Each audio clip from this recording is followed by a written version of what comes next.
Hi friends, మీరు ఎప్పుడైనా సరే రూ. 5,000 ప్రొడక్ట్ రూ. 250కి రావడాన్ని గమనించారా? లేదు కదా! కానీ అమెజాన్, ఫ్లిప్‌కార్ట్ లాంటి కంపెనీస్ ఏం చేస్తూ ఉంటాయంటే కొన్ని గోల్డెన్ హవర్స్ టైమ్‌లో మెగా డీల్స్ ఇస్తూ ఉంటాయి. ఆ డీల్స్ టైమ్‌లో ఒక్కొక్క ప్రొడక్ట్ మీద 90% నుంచి 95% వరకు డిస్కౌంట్ అయితే ఉంటుంది. అయితే ఈ డీల్స్ కోసం మీరు కాన్స్టెంట్‌గా ఆ యాప్స్ చెక్ చేస్తూ ఉండలేరు కదా! కానీ మీకోసం నేను వాటన్నిటిని కూడా కాన్స్టెంట్‌గా చెక్ చేస్తూ ఉంటాను. అండ్ దాంట్లో ఎప్పుడు ఏ డీల్ పెట్టినా కూడా ఇమ్మీడియేట్‌గా మీకు ఆ ప్రొడక్ట్‌ని అయితే షేర్ చేస్తాను. మీరు ఇమ్మీడియేట్‌గా ఆ ప్రొడక్ట్‌ని పర్చేజ్ చేయొచ్చు దాని నుంచే. అండ్ అంతేకాదు కొన్ని ఎక్స్ట్రార్డినరీ ప్రొడక్ట్స్ ఉంటాయి. వాటిని మీరు బయట ఎక్కడ కూడా చూడరు. వాటి గురించి కూడా నేను మీకు షేర్ చేస్తాను. మీరు సింపుల్‌గా చేయాల్సింది ఒకటే, కింద డిస్క్రిప్షన్‌లో మన టెలిగ్రామ్ ఛానల్ లింక్, మన వాట్సాప్ ఛానల్ లింక్, మన ఇన్‌స్టా బ్రాడ్‌కాస్ట్ ఛానల్ లింక్ ఉంటాయి. వీటిలో మీరు ఏ యాప్ ఎక్కువగా వాడతారో ఆ యాప్‌కి సంబంధించిన లింక్ మీద క్లిక్ చేసి, ఆ యాప్‌లో ఉన్న మన ఛానల్‌ని ఫాలో అవ్వండి. దాంట్లో రెగ్యులర్‌గా చాలా ప్రొడక్ట్స్ అయితే మీకు అప్డేట్ అవుతూ ఉంటాయి. అండ్ ఆ ప్రొడక్ట్స్‌లో మీకు ఏది నచ్చినట్టయితే దాన్ని మీరు కొనుగోలు చేయొచ్చు వెంటనే. సో డిస్క్రిప్షన్‌లో లింక్స్ ఉన్నాయి. వెంటనే ఫాలో అవ్వండి. హోప్ డైమండ్ ఈ ప్రపంచంలోని అత్యంత అద్భుతమైన డైమండ్స్లో ఒకటి. అండ్ ఇప్పటి వరకు చెక్కబడిన అత్యంత పవర్ఫుల్ డైమండ్స్లో కూడా ఇది ఒకటి. ఎందుకంటే చాలామంది పవర్ఫుల్ పీపుల్ చేతులు మారుతూ వచ్చింది కాబట్టి. అయితే ఈ డైమండ్కి ఒక శాపం కూడా ఉందని చాలామంది నమ్ముతూ ఉంటారు. మరి అదంతా కూడా ఎక్కడ స్టార్ట్ అయింది, దీంట్లో నిజంగా నిజముందా, లేదంటే అవన్నీ కూడా ఎవరైనా కావాలని క్రియేట్ చేసిన స్టోరీసా? అంటే డైమండ్స్ వాల్యూ పెంచడానికి కొన్నిసార్లు కథలు క్రియేట్ చేస్తుంటారు. అలాగే ఏమైనా క్రియేట్ చేయడం జరిగిందా? సో ఈరోజు ఈ వీడియోలో ఆ ఇన్ఫేమస్ బ్లూ జ్యువెల్కి సంబంధించిన ఫ్యాక్ట్స్ గురించి, అలాగే హోప్ డైమండ్ యొక్క ఖర్చు గురించి, మొత్తం అన్నిటి గురించి తెలుసుకుందాం. సో ఇంకెందుకు late, let's get into the video. 17వ శతాబ్దంలో ఒక పెద్ద బ్లూ డైమండ్ కనబడింది. అది సుమారుగా 60 క్యారెట్ల కంటే పెద్దగా ఉంది. ఈవెన్ ఇప్పుడున్న హోప్ డైమండ్ ఏదైతే ఉందో దానికంటే సుమారుగా 60 క్యారెట్లు పెద్దగా ఉంది. దాన్ని ఇండియాలోని ఒక మైన్లో కనుగొనడం జరిగింది. అయితే 1631వ సంవత్సరంలో జీన్ బాప్టిస్ట్ ట్రావర్నియర్ అనే ఒక పర్సన్, ఒక ఫ్రెంచ్ మెర్చెంట్, అతను జెమ్ స్టోన్స్ విభాగంలో మంచి స్పెషలైజేషన్ కలిగి ఉన్నాడు.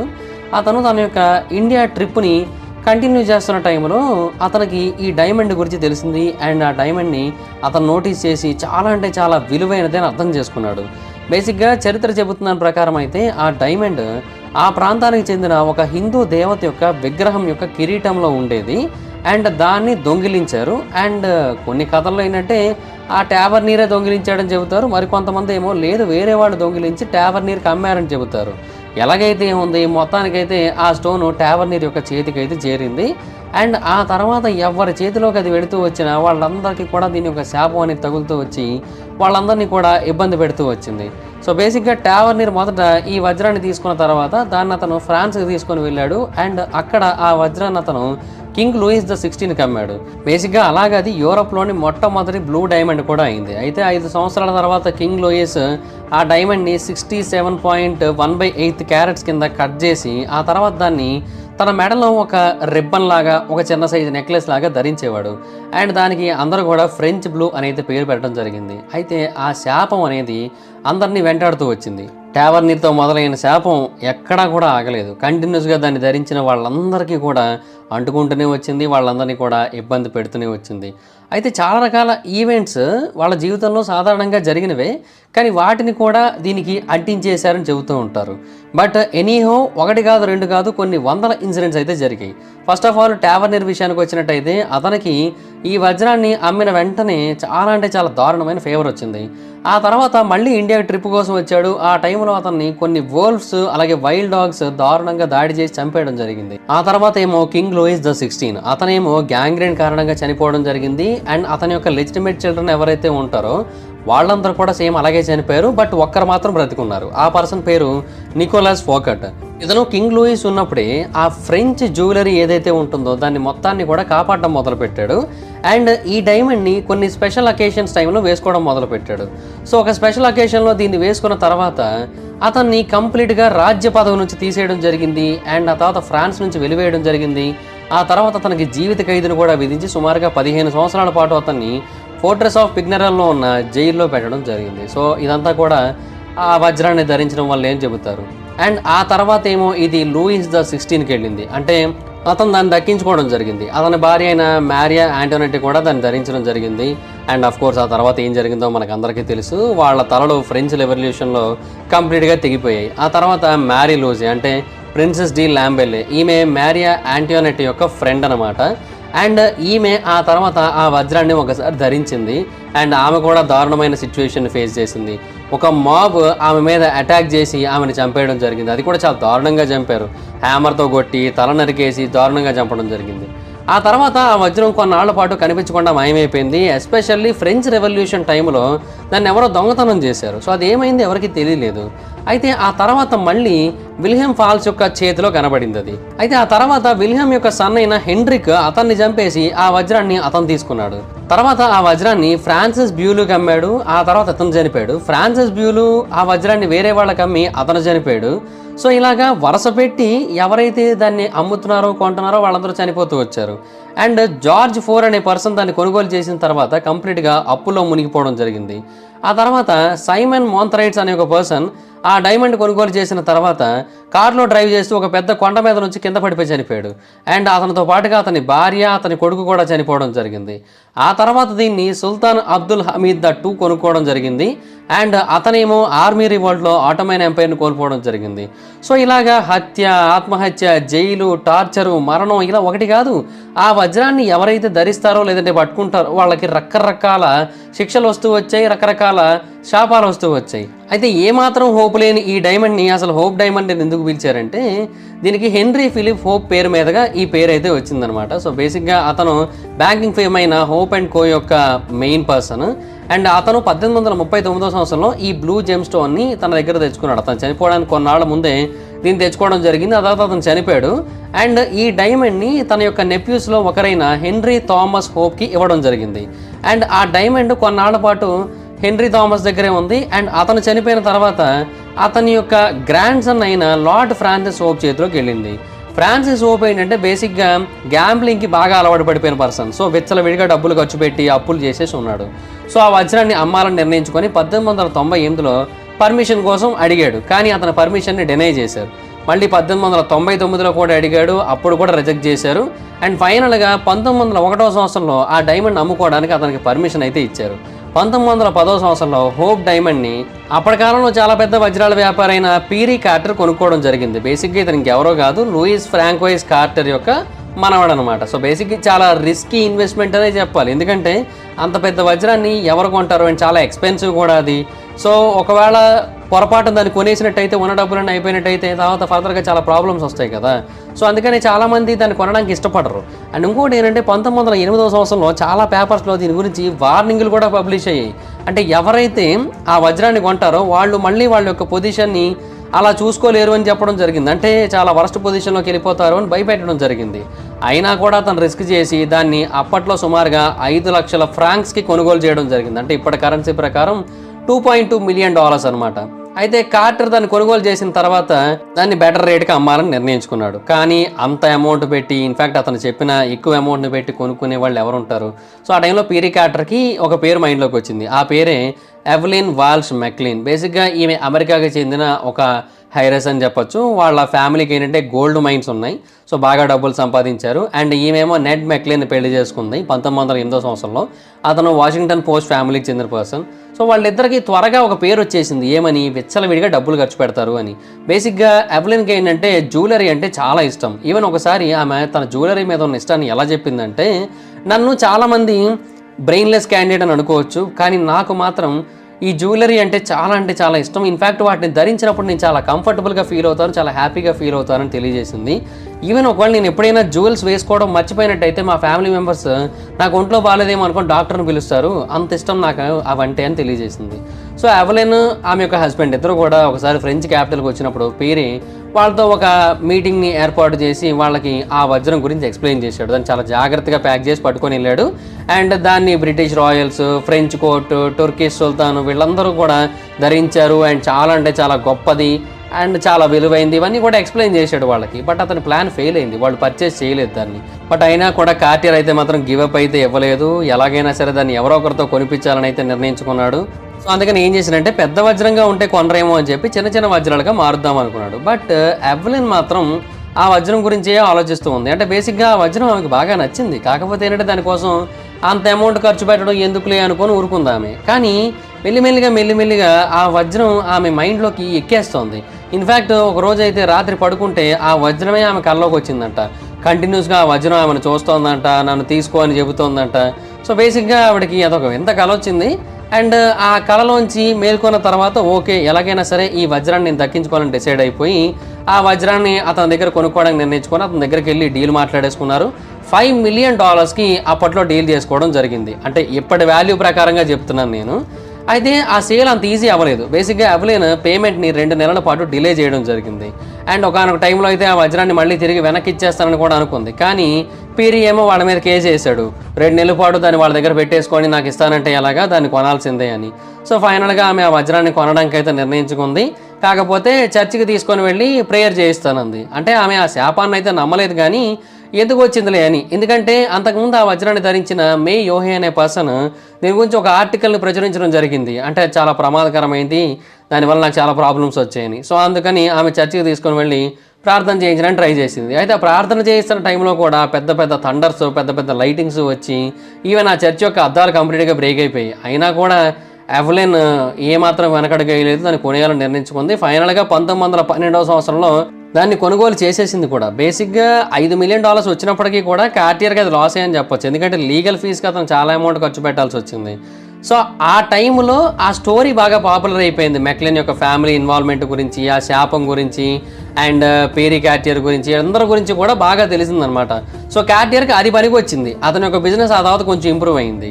ఆ తర్వాత ఎవెలిన్ దాన్ని రెగ్యులర్గా ధరించడం మొదలుపెట్టింది. అండ్ ఫిబ్రవరి 1912న అఫీషియల్గా ఆమె పబ్లిక్లో దాన్ని వేసుకొని వచ్చింది. అంటే వాల్ష్ మ్యాన్షన్లో ఒక రిసెప్షన్ జరుగుతుంటే ఆ పార్టీకి ఆమె ఆ వజ్రాన్ని ధరించి అయితే వచ్చింది. సో అందరూ కూడా ఆ వజ్రాన్ని చూసి చాలా అంటే చాలా షాక్ అయ్యేవారు. అయితే అప్పుడప్పుడు ఈమె ఆ వజ్రాన్ని తనేసుకోవడమే కాదు, తన కుక్క అయిన డేన్కి కూడా వేసేదంట. కానీ తన ఫ్రెండ్స్ని కానీ తన పిల్లల్ని కానీ ఎవరిని కూడా టచ్ చేయనిచ్చేది కాదు. ఇన్ఫ్యాక్ట్ వాళ్ళు గార్డెన్లో ఈ డైమండ్ని దాచేసి ఆడుకునేవారు. అంటే బేసిక్గా మనం అప్పుడప్పుడు ఏదైనా బాల్నో లేదంటే ఏదైనా బుక్కునో దాచేసి ఆడుకుంటాం కదా. సో అలాగ వీళ్ళు ఈ వజ్రంతో ఆడుకునేవారంట. సో బేసిక్గా ఇది world's most expensive Easter egg hunt అన్నమాట ఇది. సో అప్పట్లో ఆ శాపం గురించి ఆమె తన యొక్క పుస్తకంలో ఏమని రాసిందంటే, నేను వీటన్నిటిని కూడా నమ్మను, కానీ ఎందుకైనా మంచిదన్న ఉద్దేశంతో నా ఫ్రెండ్స్ని నా పిల్లల్ని టచ్ చేయనివ్వను. ఎందుకంటే వాళ్ళకి ఏమైనా అయితే నేను తట్టుకోలేను, నాకేమైనా పర్లేదు, అండ్ ఇన్ఫ్యాక్ట్ నాకేం కాలేదు కూడా ఇప్పటి వరకు. సో నాకు ఆ కర్సుకి సంబంధించిన ఇమ్యూనిటీ వచ్చేసినట్టుంది, అందుకే నాకు ఏం కాలేదు అని చెప్పింది ఆమె.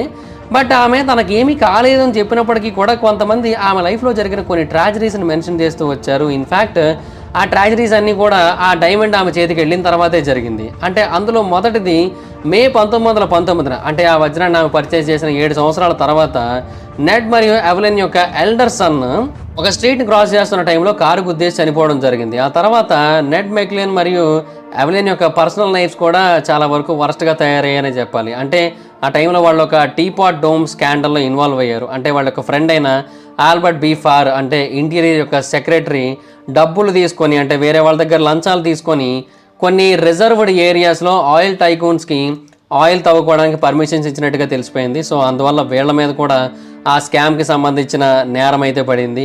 ఆ తర్వాత మెల్లిమెల్లిగా వాళ్ళు మాదక ద్రవ్యాలకి, ఆల్కహాల్కి బాగా ఎడిక్ట్ అయిపోయారు. నెడ్ ఏమో ఒక ఎఫ్ఐఆర్ పెట్టుకున్నాడు. సో ఎవెలిన్కి అతనికి మధ్య గొడవలయ్యి ఫైనల్గా 1930న వాళ్ళిద్దరూ విడిపోయారు. అండ్ నెడ్ యొక్క బిహేవియర్ చాలా వరస్ట్గా, చాలా రెక్లెస్గా మారింది. సో ద వాషింగ్టన్ పోస్ట్ని ట్రస్టీస్కి అమ్మేసి అతను బ్యాంక్రప్ట్ అయిపోయి, అంటే దివాళా తీసేసి, తర్వాత కోర్టులో పిచ్చివాడిగా డిక్లేర్ చేయబడి $1 కూడా లేకుండా షెపర్డ్ ప్రాట్లో చనిపోయాడు అతను. అంటే మేరీల్యాండ్ సైకియాట్రిక్ హాస్పిటల్, అది 1941లో చనిపోయాడు అతను. అండ్ ఆ తర్వాత ఎవెలిన్ తనకి ఈ మిస్ఫార్ట్యూన్ వచ్చిందంతా కూడా హోప్ డైమండ్ కారణంగానే అనుకొని దాన్ని బాగా కష్టంగా ఉన్న రోజుల్లో ఒకసారి తాకట్టు పెట్టింది కూడా. బట్ అది కేవలం కొద్ది రోజులు మాత్రమే, మళ్ళీ వెళ్ళి డబ్బులు ఇచ్చేసి ఆ వజ్రాన్ని తెచ్చేసుకుంది. బట్ అయినప్పటికీ కూడా తన ఫ్రెండ్స్కి మాత్రం ఆ వజ్రాన్ని అయితే ఇవ్వలేదు. అండ్ 1946వ సంవత్సరంలో ఎవెలిన్ యొక్క డాటర్ ఏమో తన యొక్క బెడ్రూమ్లో చనిపోయి కనిపించింది. అండ్ 1947 ఏప్రిల్లో ఎవెలిన్ ఏమో 60 ఏళ్ల వయసులో న్యూమోనియా కారణంగా చనిపోయింది. అండ్ ఆ తర్వాత హోప్ డైమండ్ ఆమె నుంచి సెపరేట్ అయింది. ఆ తర్వాత 1949లో హోప్ డైమండ్ మళ్ళీ సేల్కి వచ్చింది. అండ్ ఈసారి ఫేమస్ న్యూయార్క్ జ్యువెలర్ అయిన హ్యారీ విన్స్టన్ అనే పర్సన్ కొనుగోలు చేశాడు. 1958వ సంవత్సరంలో విన్స్టన్ దాన్ని స్మిత్సోనియన్ ఇన్స్టిట్యూట్కి అయితే డొనేట్ చేశాడు న్యూ జెమ్ కలెక్షన్లో భాగంగా. అండ్ నవంబర్ 10, 1958వ సంవత్సరంలో హోప్ డైమండ్ అఫీషియల్గా స్మిత్సోనియన్ వాళ్ళకైతే మెయిల్ ద్వారా వెళ్ళింది, ఒక ప్లెయిన్ బ్రౌన్ బాక్స్లో. అండ్ కొంతమంది స్మిత్సోనియన్ ఎంప్లాయీస్ అయితే మాత్రం బాగా థ్రిల్ అయ్యారు, కొంతమంది మాత్రం అసలు ఏమాత్రం ఇంట్రెస్ట్ చూపించలేదు.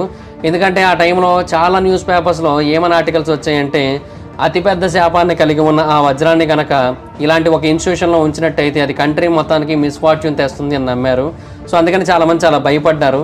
ఇన్ఫ్యాక్ట్ ఈ ప్యానిక్ ఇంకొక దగ్గర ప్రూవ్ అయింది కూడా. అదేంటంటే ఎవరైతే పర్సన్ ఆ వజ్రాన్ని ఆ స్మిథ్సోనియన్ ఇన్స్టిట్యూట్కి డెలివరీ చేయడం జరిగిందో, ఆ మ్యూజియంకి ఇవ్వడం జరిగిందో, ఆ పర్సన్ పేరు జేమ్స్ టాడ్. అతనికి కూడా చాలా దారుణమైన ఇన్సిడెంట్ జరిగాయి. ఆ తర్వాత కేవలం 1 సంవత్సరంలోనే అతనికి 2 సార్లు కార్ యాక్సిడెంట్స్ అయ్యాయి. ఇన్ఫ్యాక్ట్ ఒకసారి అతని కాలు కంప్లీట్గా విరిగిపోయింది, ఇంకోసారి తలకి చాలా పెద్ద గాయమైంది. అండ్ అదే సంవత్సరం అతని భార్య హార్ట్ అటాక్ కారణంగా చనిపోయింది. అతని కుక్కేమో వీళ్ళ ఇంటికి దగ్గరలో ఉన్న ఫెన్సింగ్లో తగులుకొని చనిపోయింది. అండ్ వాళ్ళ ఇల్లేమో సగానికి పైగా కాలిపోయింది. సో బేసిక్గా వాషింగ్టన్ పోస్ట్ వాళ్ళు అతని దగ్గరికి వెళ్ళి ఆ డైమండ్ని నువ్వు డెలివరీ చేయడం వల్లే నీకు ఈ బ్యాడ్ ఫార్చ్యూన్ వచ్చిందా అని అడిగితే అతను ఏమన్నాడంటే, నేను ఇలాంటి వాటిని నమ్మను. ఇన్ఫ్యాక్ట్ నేను నమ్మేది ఏంటంటే నాకు చాలా లక్ ఉంది. నా 4 పిల్లలు కూడా ఇల్లు కాలిపోతున్నప్పుడు లోపల లేరు, అందరూ కూడా బయటే ఉన్నారు. సో వాళ్ళకి ఏం కాలేదు అని తెలియజేశాడు అతను. అండ్ అతను చెప్పింది ఏంటంటే, ఒకవేళ ఎవరికైనా సరే ఏదైనా శాపం తగిలింది అని అనిపించినట్టయితే వాళ్ళ జీవితంలో ఏవైతే చెడు విషయాలు జరిగాయో అవన్నీ కూడా ఎలాగా జరగాలని రాసింది. కాకపోతే ఆ వజ్రం వాళ్ళ చేతికి వచ్చిన తర్వాత అవి జరగడం వల్ల అందరికీ కూడా ఈ వజ్రం కారణంగానే అలా జరిగినట్టు అనిపించింది అంతే అని చెప్పాడు. సో ఇలాగ మల్టిపుల్ కైండ్ ఆఫ్ ఒపీనియన్స్ అయితే ఉన్నాయి. ఎన్ని ఉన్నప్పటికీ కూడా ఫైనల్గా ఆ వజ్రాన్ని అయితే అక్కడ ఉన్న నేషనల్ మ్యూజియంలో డిస్ప్లేలో అయితే పెట్టడం జరిగింది. న్యాచురల్ హిస్టరీ అనే పేరు ఉంటుంది ఆ నేషనల్ మ్యూజియంకి. కానీ అదేమి న్యాచురల్ హిస్టరీ, అది అన్యాచురల్. ఎందుకంటే అది ఇండియాకి చెందిన వజ్రం. అది దాన్ని తీసుకొని American natural history of national మ్యూజియంలో పెడితే అర్థమేముంది. బట్ మొత్తానికైతే అప్పటి నుంచి ఇప్పటి వరకు కూడా ఇది ఆ మ్యూజియంలోనే ఉంది. అక్కడ ఉన్న నేషనల్ జెమ్ అండ్ మినరల్ కలెక్షన్లో భాగంగా ఉంది. అండ్ బేసిక్గా ఇవే కాదు, ఇంకా చాలా వజ్రాలు ఉన్నాయి. ఆ వజ్రాలు కూడా ఇలాగా శాపాలని కలిగి ఉన్నాయని చాలామంది నమ్ముతూ ఉంటారు. అండ్ అందులో అత్యంత ముఖ్యమైనది శాన్సీ. ఇది ఒక పేల్ ఎల్లో డైమండ్. అండ్ దీని యొక్క ఓనర్ అయిన నికోలస్ డి హార్లీ సిగ్నర్ డి శాన్సీ పేరు మీదుగా దీనికి ఈ పేరైతే వచ్చింది. అండ్ ఇది కూడా దీన్ని ఎవరైతే ధరించారో వాళ్ళందరికీ కూడా శాపం తగులుతుందని నమ్మేటట్టు చేసింది. ఎందుకంటే Charles the bold, England's king Charles I, France Louis the 16 వీళ్ళందరూ కూడా ఈ వజ్రాన్ని ధరించడంతో చనిపోవడం జరిగింది. ఇదే కాదు, దీన్ని ఆ తర్వాత చాలామంది కొనుగోలు చేయడం జరిగింది. వాళ్ళందరూ కూడా కొన్ని ఊహించని పరిస్థితుల మధ్య చనిపోయారు. సో అందుకే దీనికి శాపం ఉందని నమ్ముతూ ఉంటారు. అలాగే ఇంకొక డైమండ్ ఉంది, దాని పేరు బ్లాక్ ఆర్లవ్. దీన్ని ఐ ఆఫ్ బ్రహ్మ డైమండ్ అని కూడా పిలుస్తూ ఉంటారు. బేసిక్గా దీనికి ఆ పేరు ఎందుకు వచ్చిందంటే, ఈ 67.5 క్యారెట్ బ్లాక్ డైమండ్ 19వ శతాబ్దానికి చెందిన భారతదేశంలోని ఒక బ్రహ్మదేవుడి ఆలయంలో ఆయన యొక్క కిరీటం మీద ఉన్న వజ్రం ఇది. అండ్ దాన్ని అయితే కొంతమంది దొంగిలించడం జరిగింది. అండ్ ఆ తర్వాత దాన్ని వేరే ప్రాంతాలకు తీసుకొని వెళ్ళి అక్కడ అమ్మేయడం జరిగింది. ఆ తర్వాత అలాగ మెల్లిమెల్లిగా అది చేతులు మారుతూ వచ్చి ఫైనల్గా 1932వ సంవత్సరంలో జేడబ్ల్యూ ప్యారిస్ అనే ఒక వ్యక్తి చేతిలోకి అయితే చేరింది. అండ్ అతను కొంతమందికి అమ్మాడు, అంటే ప్రిన్సెస్ నడియా ఓవర్లోకి అమ్మాడు. ఆమెమో పైనుంచి కింద పడిపోయి చనిపోయింది. ఆ తర్వాత ఇంకొక అతను దీన్ని కొనుగోలు చేస్తే అతను కూడా ఎత్తైన బిల్డింగ్ మీద నుంచి కింద పడిపోయి చనిపోయాడు. ఫైనల్గా చార్లెస్ ఎఫ్ విల్సన్ 1950లో దీన్ని కొనుగోలు చేసి దాన్ని మళ్ళీ కట్ చేయించాడు.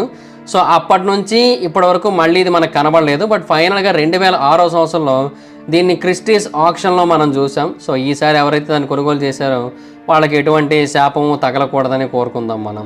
అండ్ ఇదే కాదు, ఇంకొక మోస్ట్ ఫేమస్ డైమండ్ కూడా శాపం ఉందని చాలామంది నమ్ముతూ ఉంటారు. అదే ద కోహినూర్ డైమండ్. సో బేసిక్గా ఇది కూడా మనకు తెలిసిందే కదా, ఇది కూడా ఇండియాకి చెందిన డైమండే. బేసిక్గా భారతదేశానికి చెందిన ఎన్నో పవర్ఫుల్ డైమండ్స్ భారతదేశంలో ఉండకుండా వేరు వేరు దేశాల్లో ఉన్న మ్యూజియంస్లో ఉంటున్నాయి. ఏ దేశంకి వెళ్ళి మ్యూజియం చూసినా కూడా అక్కడ ఖచ్చితంగా భారతదేశానికి చెంది ఏదో ఒకటి దొరికేటట్టే ఉంది మనకి అక్కడ. సో ఈ 186 క్యారెట్ల డైమండ్, అంటే అప్పట్లో దాన్ని షాజహాన్ ధరించేవాడు, అతని యొక్క కిరీటంలో ఉండేది. అయితే ఆ తర్వాత అతన్ని పదవి నుంచి తీసేసి అతని కొడుకు ఆ స్థానాన్ని అయితే ఆక్యుపై చేయడం జరిగింది కదా. అండ్ ఆ తర్వాత దానికి నాదిర్ షా పేరైతే పెట్టాడు. బేసిక్గా అతను ఒక పర్షియన్ కమాండర్. అంటే దానికి ఆ పేరు ఎందుకు పెట్టాడంటే మౌంటైన్ ఆఫ్ లైట్ అనే మీనింగ్ వస్తుందన్న ఉద్దేశంతో ఆ పేరైతే పెట్టాడు. తర్వాత బ్రిటిష్ కాలనైజేషన్ జరిగింది. ఆ తర్వాత బ్రిటిష్ ఎంపైర్ వాళ్ళు దాన్ని పట్టుకొని వెళ్ళిపోయారు 1911లో. దాన్ని వాళ్ళ యొక్క క్రౌన్లో పెట్టారు. అండ్ అప్పటి నుంచి ఇప్పటివరకు అక్కడే ఉంది అది. దాన్ని ఎందుకు అలా పెట్టారు అంటే, బేసిక్గా దానికి ఏదైతే శాపం ఉందని అందరూ నమ్ముతూ వచ్చారో, దాని కారణంగా చాలామంది చనిపోతారని లేదంటే పవర్ని కోల్పోతారని నమ్ముతూ వచ్చారు. ఆ శాపాన్ని పోగొట్టాలని, అంటే బేసిక్గా ఆ శాపం మగవాళ్ళకి మాత్రమే వస్తుంది అని నమ్మారు అందరూ కూడా. సో అందుకని అది క్వీన్ యొక్క కిరీటంలో కనుక ఉన్నట్టయితే ఇంకా ప్రాబ్లం ఉండదు కదా. సో అందుకోసం అని చెప్పి క్వీన్ యొక్క కిరీటంలో పెట్టేశారు దాన్ని. సో అలాగా ఫైనల్గా ఆ వజ్రం అక్కడికి చేరుకుంది. అండ్ అప్పటి నుంచి అది అక్కడే ఉంది. సో బేసిక్గా కోహినూర్ డైమండ్ చాలా అంటే చాలా విలువైనది, చాలా అంటే చాలా పవర్ఫుల్ డైమండ్. బట్ అదే కాదు, ఇంకొకటి కూడా ఉంది, దాని పేరు మూన్ ఆఫ్ బరోడా డైమండ్. ఇది కూడా దాని యొక్క ఓనర్స్కి మిస్ఫార్చ్యూన్ని కలిగిస్తుందని చాలామంది అయితే నమ్ముతారు. అండ్ దీన్ని కూడా కనుగొన్నది ఇండియాలోనే. సుమారుగా 500 సంవత్సరాల క్రితం దీన్ని భారతదేశంలో మొట్టమొదటిసారిగా కనుగొన్నారు. అప్పట్లో ఇండియాలోని బరోడా అనే ప్రాంతంలో గైక్వాడ్స్ అనేవాళ్ళు ఉండేవాళ్ళు. వీళ్ళు ఒక రాయల్ డైనెస్టీ వాళ్ళు. వీళ్ళు భారతదేశంలోని వెస్టర్న్ పార్ట్ని చాలా ఏళ్ల పాటు రూల్ చేశారు. అయితే 1700 సంవత్సరాల యొక్క మధ్య భాగంలో దీన్ని అప్పటి ఎంప్రెస్ అయిన మేరీ థెరెసియా ఆఫ్ ఆస్ట్రియా ధరించింది. అయితే దీన్ని ధరించడం వల్లే ఆమె చనిపోయిందని అయితే చాలామంది నమ్ముతూ ఉంటారు. సో 1953వ సంవత్సరంలో ఈ వజ్రాన్ని మేయర్ జ్యువెలరీ కంపెనీ వాళ్ళ యొక్క ఓనర్ అయిన మేయర్ రోసన్బామ్ కొనుగోలు చేయడం జరిగింది. అతను ఈ వజ్రాన్ని ఒక లెదర్ కార్డ్లో పెట్టి ఒకరి గిఫ్ట్గా ఇచ్చారు. ఆ గిఫ్ట్ ఇచ్చిన పర్సన్ ఎవరో తెలుసా? Marlin Munro. సో బేసిక్గా తన యొక్క జెంటిల్మెన్ ప్రిఫర్ బ్లాండ్స్ అనే ఒక సినిమా షూట్ చేయడానికి ముందు దీన్ని ఇవ్వడం జరిగింది. అండ్ ఆ తర్వాత ఆమె పర్సనల్గా ప్రొఫెషనల్గా చాలా రకాల ప్రాబ్లమ్స్ని అయితే ఫేస్ చేసింది. దానికి కూడా కారణం ఈ వజ్రమే అనేది చాలామంది నమ్మారు. సో బేసిక్గా ఇలాగా ఫేమస్ డైమండ్స్ ఏవైతే ఉన్నాయో వాటన్నిటి వెనక కూడా శాపం అయితే ఉందని చాలామంది నమ్ముతూ ఉంటారు. అయితే హోప్ డైమండ్ విషయానికి వచ్చినట్టయితే దాని గురించి మనం ఏవైతే విన్నామో వాటిలో కొన్ని అయితే వాస్తవం కాదు. అంతెందుకు టావర్నీర్ వోల్ఫ్ ద్వారా చంపబడ్డాడు అని చెప్పారు కదా, అది వాస్తవం కాదు. అతను తర్వాత చాలా భారీ స్థాయిలో డబ్బులు సంపాదించాడు. ఈవెన్ ఇండియాకు వచ్చి ఇంకెన్నో వజ్రాలను తీసుకొని వెళ్ళి ఫ్రెంచ్ రాయల్టీకి మళ్ళీ అమ్మాడు. బోల్డ్ డబ్బులు సంపాదించుకొని రష్యాకి వెళ్ళిపోయాడు. అక్కడ 84 ఏళ్ల వయసు పెరిగిపోయి చనిపోయాడు అంతే. అలాగే మ్యారీ యాంటనెట్టి కూడా ఎప్పుడూ ఆ వజ్రాన్ని ధరించలేదు. కేవలం కింగ్ మాత్రమే ధరించాడు. అది కూడా కొన్ని సెరమనీల అకేషన్స్ టైంలో మాత్రమే ధరించేవాడు. సో బేసిక్గా ఈ ఖర్చుకి కొంతవరకు మాత్రమే ఎవిడెన్స్ ఉంది. బట్ ఇంత భారీ స్థాయిలో రూమర్స్ ఎక్కడి నుంచి క్రియేట్ అయ్యాయంటే కార్టర్ క్రియేట్ చేశాడు. ఎందుకంటే బేసిక్గా ఆ వజ్రం యొక్క వాల్యూని పెంచి దాన్ని ఎక్కువ రేటుకి అమ్ముకోవాలనుకున్నాడు. అందుకని అతను దాన్ని క్రియేట్ చేయడం జరిగింది. ఇన్ఫ్యాక్ట్ చాలామంది చాలా బలంగా నమ్మారు కూడా ఆ శాపాన్ని. అందుకనే స్మిత్సోనియన్ ఇన్స్టిట్యూట్లో ఆ మ్యూజియంలో ఆ వజ్రాన్ని పెట్టిన తర్వాత ప్రతిసారి కూడా దేశంలో ఏ చిన్నది జరిగినా కూడా చూడు ఆ వజ్రాన్ని మీరు ఇక్కడ పెట్టారు అందుకే ఇలా జరుగుతుందని చెప్పి లెటర్స్ వచ్చేవంట. బట్ అక్కడ వాళ్ళైతే మాత్రం వీటిని దేన్ని పట్టించుకోకుండా అలా ఉంచేశారు.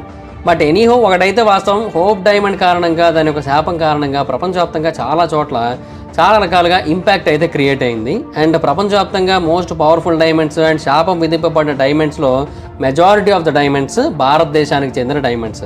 అందుకే ఎక్కడ వజ్రాలను అక్కడ ఉంచాలి. అలా కాకుండా ఎక్కడెక్కడికో పట్టుకెళ్ళిపోతాం అంటే ఇలాగే శాపాలు తగులుకుంటాయి మీకు. ఇప్పటికైనా సరే మా వజ్రాలను మాకు ఇచ్చేయండి రా, ఏం చేసుకుంటారు ఇవన్నీ. మేమైతే మా సంపద మా గొప్పతనంగా మేము చూపించుకుంటాం. ఏంటో ఎవ్వరూ చేయరు యాదవ్లో. అట్లీస్ట్ ఆ కోహినూర్ డైమండ్ అయినా ఇవ్వాల్సిందేనబ్బా, అదైతే మాత్రం ఖచ్చితంగా కావాలి. సో దాట్స్ ఇట్ గైస్, ఇది నా ఒపీనియన్. మీరేమనుకుంటున్నారు? ఈ డైమండ్కి నిజంగానే శాపం ఉందనుకుంటున్నారా? నేనైతే ఉందని నమ్ముతున్నాను. మరి మీ ఒపీనియన్ ఏంటో కింద కామెంట్ సెక్షన్లో తెలియజేయండి. So that's it guys, thanks for watching the video. Video కానీ మీకు నచ్చినట్టయితే లైక్ చేయండి, షేర్ చేయండి. ఇప్పుడు ఒకవేళ మన ఛానల్ సబ్స్క్రైబ్ చేసుకోకపోతే ఇప్పుడే సబ్స్క్రైబ్ చేసుకోండి. పక్కన బెల్ ఐకాన్స్ ఆల్లో పెట్టుకోండి. నా ఫర్దర్ వీడియోస్ మిస్ అవ్వకుండా చూడొచ్చు. చాలా మంది చూస్తున్నారు కానీ సబ్స్క్రైబ్ చేసుకోవట్లేదు. So please stay to subscribe, click the bell icon also. నా ఇన్స్టాగ్రామ్ ఐడి జబర్దస్త్ మైదా, అక్కడ కూడా వచ్చినట్టు ఫాలో అవ్వచ్చు. Thank you so much guys, bye. మనం మీటర్ next video. Bye bye. Hi friends, మీరు ఎప్పుడైనా సరే 5,000 రూపాయల ప్రొడక్ట్ 250 రూపాయలకి రావడాన్ని గమనించారా? లేదు కదా. కానీ అమెజాన్, ఫ్లిప్కార్ట్ లాంటి కంపెనీస్ ఏం చేస్తూ ఉంటాయంటే కొన్ని గోల్డెన్ హవర్స్ టైంలో మెగా డీల్స్ ఇస్తూ ఉంటాయి. ఆ డీల్స్ టైంలో ఒక్కొక్క ప్రోడక్ట్ మీద 90% నుంచి 95% వరకు డిస్కౌంట్ అయితే ఉంటుంది. అయితే ఈ డీల్స్ కోసం మీరు కాన్స్టెంట్గా ఆ యాప్స్ చెక్ చేస్తూ ఉండలేరు కదా. కానీ మీకోసం నేను వాటన్నిటిని కూడా కాన్స్టెంట్గా చెక్ చేస్తూ ఉంటాను. అండ్ దాంట్లో ఎప్పుడు ఏ డీల్ పెట్టినా కూడా ఇమీడియట్గా మీకు ఆ ప్రోడక్ట్ని అయితే షేర్ చేస్తాను. మీరు ఇమీడియట్గా ప్రోడక్ట్ని పర్చేస్ చేయొచ్చు దాని నుంచే. అండ్ అంతేకాదు కొన్ని ఎక్స్ట్రాడినరీ ప్రొడక్ట్స్ ఉంటాయి, వాటిని మీరు బయట ఎక్కడ కూడా చూడరు. వాటి గురించి కూడా నేను మీకు షేర్ చేస్తాను. మీరు సింపుల్గా చేయాల్సింది ఒకటే, కింద డిస్క్రిప్షన్లో మన టెలిగ్రామ్ ఛానల్ లింక్, మన వాట్సాప్ ఛానల్ లింక్, మన ఇన్స్టా బ్రాడ్కాస్ట్ ఛానల్ లింక్ ఉంటాయి. వీటిలో మీరు ఏ యాప్ ఎక్కువగా వాడతారో ఆ యాప్కి సంబంధించిన లింక్ మీద క్లిక్ చేసి ఆ యాప్లో ఉన్న మన ఛానల్ని ఫాలో అవ్వండి. దాంట్లో రెగ్యులర్గా చాలా ప్రొడక్ట్స్ అయితే మీకు అప్డేట్ అవుతూ ఉంటాయి. అండ్ ఆ ప్రొడక్ట్స్లో మీకు ఏది నచ్చినట్టయితే దాన్ని మీరు కొనుగోలు చేయొచ్చు వెంటనే. సో డిస్క్రిప్షన్లో లింక్స్ ఉన్నాయి, వెంటనే ఫాలో అవ్వండి.